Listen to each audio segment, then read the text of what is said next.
Saya harus mengawalinya dengan positioning saya. Pertama sebagai, kalau dibilang pakar hukum pidana berarti dosen. Maka saya harus bilang bahwa saya dosen, seperti itu. Tetapi juga tidak lepas dari aktivitas lain saya yang memberi warna pandangan saya nanti. Aktivitas saya yang lain adalah sekarang saya majelis Sinode Gemit bidang hukum. Jadi kalau saya ngomong mungkin ada warna rohaninya sedikit. Dan yang ketiga, saya harus juga angkat topik kepada senior saya di depan. Karena saya hampir 30 tahun aktivis HAM dan beliau generasi pertama, Prof. Alaliweri, bersama almarhum Pak Frasli Buraya, mereka generasi pertama. Kalau saya generasi kedua, Mamin di sana, Katori dan teman-teman. Jadi kira-kira 3 aktivitas pokok itulah yang akan memberi warna apa yang akan saya sampaikan. Itu hal pertama, itu posisi saya dulu. Dan saya manafe, korban kedua ini adalah ponaan dan cucu saya. Tetapi saya dengan 3 posisi saya itu saya mencoba untuk lepas dari relasi kekeluargaan supaya bisa lebih objektif. Yang pertama terkait dengan substansi perkara ini, saya dalam diskusi dengan Poskupan Tribun News, sayalah yang menyampaikan bahwa harus ada perhatian khusus kepada Lael. Kenapa? Karena kasus ini tidak hanya korbannya perempuan saja, tetapi juga anak. Itulah perspektif HAM yang saya harus bangun. Jadi apapun yang terjadi, tim penyidiknya harus 2. Perintah undang-undang itu. Ya, untuk korban perempuan dewasa, tunduklah pada KUHP. Dan rujukannya KUHP untuk hukum materialnya. Tetapi untuk anak, harus tunduk pada Undang-Undang Perlindungan Anak. Nah, puji Tuhan, tiba-tiba sudah muncul pasal 80 ayat 3 dan 4. Tapi kemudian belakangan hilanglah ya Pak Krisda ya. Karena tiba-tiba pernyataannya bahwa Astrilah yang mencikik mati Lael. Artinya pelaku ya sudah mati juga. Jadi ya pasal dengan sendirinya pasal 80 gugur. Tapi siapa yang tahu begitu ya. Kenapa? Karena masuk kepada pertanyaan beliau, moderator, informasi kita sebagai akademisi dan kemudian saya memposisikan diri sebagai pengamat saja, tidak masuk ke terlibat dan teman-teman aliansi yang menceburkan diri. Informasi yang kita pegang itu adalah sebelum terjadinya kematian dan pasca kematian. Sehingga bagi saya yang sampai sekarang ini meskipun tadi disebut 28, 29 ya tempus delicti, tapi bagi saya yang akademisi saya masih melihat apa benar begitu. Ya mudah-mudahan Pak Krisna tidak salah ingat karena beberapa kali di Posket 24 menit ya, kemudian di berbagai media online. Mudah-mudahan mereka yang keliru mengutip ada bilang tempus delictinya tanggal 28 jam 2 subuh. Apa itu 2 subuh atau 02 Wita saya tidak tahu ya, karena di situ ada dibilang begitu. Tiba-tiba muncul lagi jam 10 tanggal 27 malam ya. Ya, jadi ini yang benar tempus delictinya yang mana? Karena ini penting untuk menentukan itu. Locus delicti. Kalau kita melihat alur perjalanan saksi-saksi yang ada dari keterangan yang ada di media sosial ya, karena saya pengamat saja, saya tidak ke lapangan. Orang-orang yang terakhir kali menyaksikan kedua korban ini dalam keadaan hidup adalah ketika di kos-kosan, kos B, ketika Astri dan Lael meninggalkan pertemuan itu dan menuju ke entah siapa dia yang menjemput di pertigaan. Itulah saat terakhir kedua korban dilihat hidup. Kemudian tiba-tiba ditemukan tanggal sekian, sudah terkubur. Berarti locus delictinya kita harus cari. Tempusnya bilangnya tadi masih ada dalam 2 waktu, tetapi lokusnya di mana ini? Kemudian muncul berita tentang perjalanan mobil rental itu dengan GPS dan segala macam. Saya sering diskusi dengan teman-teman yang lain. GPS yang dipakai itu rekamannya seperti apa sih? Kan itu hanya menunjukkan perjalanan mobil ini dari titik A, B, C, D. Tetapi tidak membuktikan bahwa di mana tereksekusinya kedua korban. Itu penting untuk saya harus jelaskan. Nah itu tempus dan locus. Kita loncat ke pasal. Pasal di sini dari keterangan-keterangan yang ada, kita akan kemudian masuk kepada 3 domain. Yang pertama adalah bisa jadi penganiayaan yang menyebabkan matinya korban. Tentunya itu berbeda. Yang kedua kejahatan terhadap nyawa. Yang alternatifnya 3 pasal ya Pak Aditya ya. 338, 339 dan 340. Nanti 339 saya jelas berkaitan motif. Kemudian jangan lupa juga bisa juga lalainya menyebabkan mati. Itu pasal lain lagi itu. Dan domainnya di dalam KUHP memasangnya di dalam genus yang berbeda-beda. Kalau gennya sudah beda berarti isinya pasti beda gitu. Tapi itu kalau kuliah nanti 4 SKS itu. Jadi saya persingkat saja. Ini banyak murid saya di sini jadi mereka sudah tahu. Saya loncat kepada proses kerjanya teman-teman penyidik. Tadi Pak Krishna sudah singgung, ini scientific metode, luar biasa kita pakai. Saya sempat menganalisis itu 6 langkah scientific metode itu, ternyata itu podawai dengan semua pasal yang di dalam KUHP. Sama aja. Ada postingan saya bisa dilihat.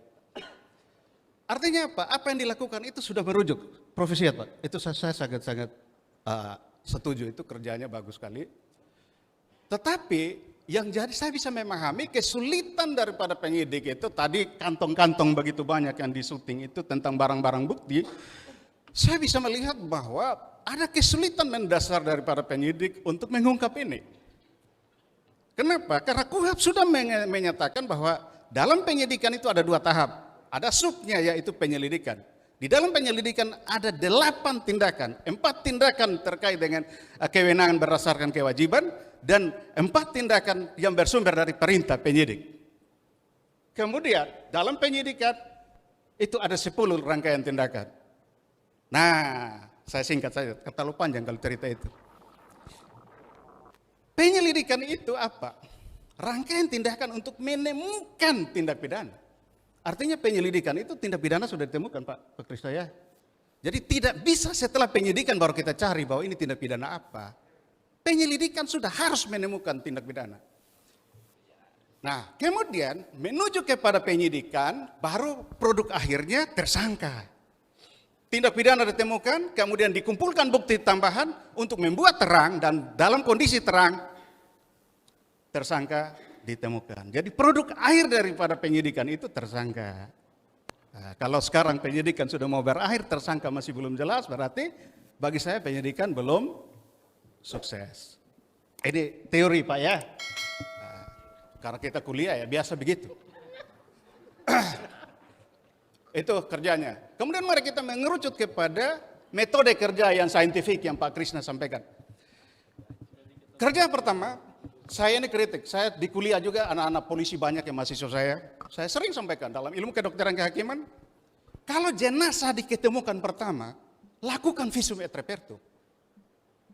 Kenapa? Karena KUHP tidak mewajibkan visum et repertum itu izin keluarga. Cukup permintaan penyidik kepada dokter kehakiman itu untuk memeriksa kondisi luar. Kenapa? Karena jenazah ini sudah 2 bulan lebih terkubur.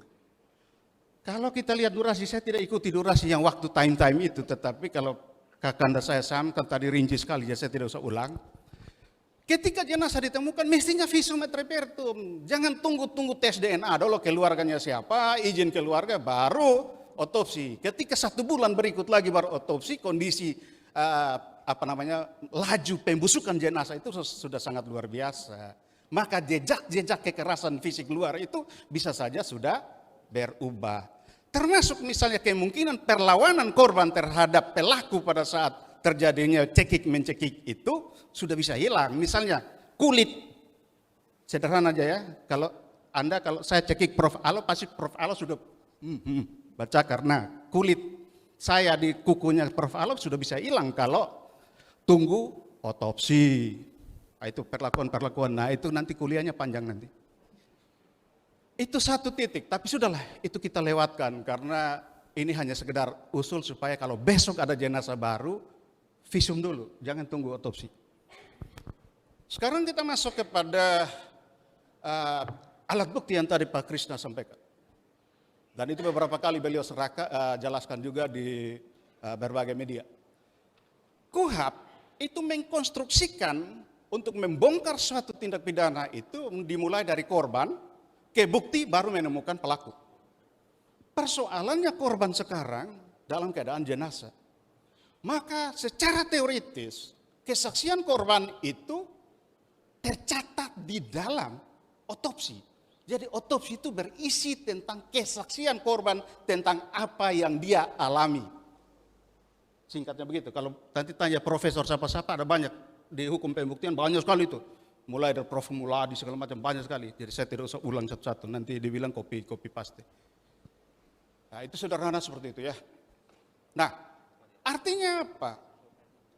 Otopsi itulah harusnya menjadi titik sandar dari atau titik pangkal daripada penyidikan. Bukan keterangan atau pengakuan daripada tersangka. Bukan. Karena tersangka dalam praduga tak bersalah itu dia boleh diam. Dia boleh menyangkal, bahkan boleh berbohong. Dan penyidik tidak boleh menyiksa dia. Itu konstitusi lah. Undang-undang dasar mengatakan begitu. Bahwa tidak boleh ada kekerasan atau ancaman kekerasan terhadap seseorang yang disangkakan. Atau tidak. Tidak boleh. Artinya kita kesampingkan. Oke, terakhir, motif. Saya juga keluarga yang tidak biasa dekat dengan keluarga karena hampir 30 tahun ini dosanya Prof. Alo biasa ajak-ajak kami ronda keliling ini NTT. Jadi saya jarang keluarga, jadi saya hanya tahu oh kalau Bu Saul itu berarti pangkat. Kalau nama begini kita biasa cucu kasih nama kakek, maka oh biarpun saya muda tapi kalau dia nama begini berarti dia pun kakek siapa, berarti kami terahnya oh dia kakak saya begitu. Oh Jack berarti oh ponaan karena terahnya seperti apa itu, kira-kira begitu ya. Maka saya ingin tahu bahwa dari media sosial kira-kira begini, Astri dan tersangka ini mereka pacaran sekitar 12 atau 14 tahun ya. Kemudian dengan salah satu saksi yang istrinya RB adalah teman juga. Sehingga Pak Krishna sendiri bilang bahwa pertemuan mereka itu mengakhiri hubungan terlarang. Mudah-mudahan hubungan terlarang ini bukan berdasarkan hukum agama atau hukum adat Pak Krishna ya, karena kita bicara hukum pidana. Kalau secara hukum pidana maka hubungan terlarang itu pasal 284 KUHP, perzinahan. Saya berat mengucapkan itu karena ini ponaan saya. Tetapi fakta hukum menyatakan begitu. Maka dalam perzinahan siapa korbannya? Istri pelaku tersangka ini. Tapi kenapa dia tidak melapor? Ada apa di situ? Itu mestinya penyidik cari tahu itu. Oke lah delik aduan. Tetapi ketika Anda tidak menggunakan hak Anda dan merugikan hak hukum orang lain, apakah masih delik aduan absolut? Itu, mohon maaf ya, aduan itu ada absolut dan relatif. Nanti itu urusannya Pak Aditya lah, karena saya tidak mau mengintervensi profesionalitas beliau. Oleh karena disitulah, itu titik misalnya ketika mengungkap motif, kemudian ada merujuk kepada Edi Sirot. Dia mengatakan kalau 340 tidak butuh motif, ya itu versi dia lah. Tapi versi 340 versi KUHP, WVS, Wetboek van Strafrecht for Netherlands Inde, pasal 340 ini adalah pasal pertama yang dirumuskan pada abad ke-16. Bahwa WVS ini terbentuk sampai akhir abad ke-18, awal abad 19, tetapi pasal 340 ini adalah pasal-pasal awal. Yang itu membutuhkan motif. Itu kalau kita baca sejarah WVS. Dari Ius Gentium ke Kode Penal du Franchise, kemudian WVS Nederland, kemudian ke Netherlands Inde. Nah, ini kuliah nanti tampak panjang nih. Ini kuliahnya panjang sekali nih Pak Dedi. Ya, dipersingkat. Ya. Sudah ya? Ya. Kita titik situ jadi motif pasti ada. Oke. Persinahan menjadi motif, tapi kenapa pasal itu tidak muncul? Oke. Nah, itu supaya itu menjadi pemanasan dulu. Jadi pasti keluar teman marah. Lu bilang lupa anak bersinah. Ya memang faktanya begitu secara hukum pidana. Baik. Harus diungkap. Terima kasih untuk baik. sementara. Makasih Pak Dedi. Ya.